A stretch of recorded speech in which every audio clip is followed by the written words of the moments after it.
कोल्हापूर मनपा शाळेचे शिक्षक गिरीश फोंडे यांना निलंबित करण्यात आले।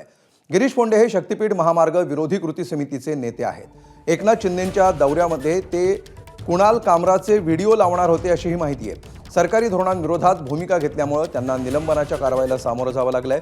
शिंदेंविरोधात फोंडे अनादरयुक्त बोलत असल्याची क्लिप व्हायरल झाली होती। महानगरपालिका उपायुक्तांनी त्यांना निलंबनाचं पत्र पाठवलंय। निलंबनाच्या कालावधीचा मात्र या पत्रामध्ये उल्लेख नाहीये।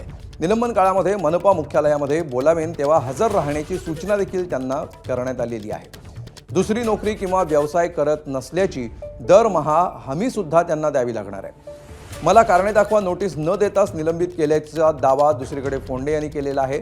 आपल्या निलंबनाविरोधात कोर्टात जाण्याची तयारी सुद्धा फोंडेंनी केली आहे।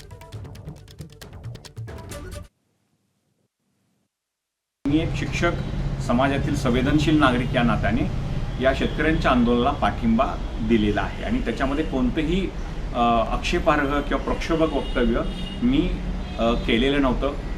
कोणता व्हिडिओ हा प्रशासनाच्या हाती लागला आहे आयुक्त उपायुक्तांच्या माहिती नाही आहे। सरळपणे समजतंय की खासदार श्रीकांत शिंदे असतील किंवा एकनाथ शिंदे यांनी त्यांना आयुक्तांना उपायुक्तांना फोन करून सांगितलेलं आहे की यांच्यावरती कारवाई करा।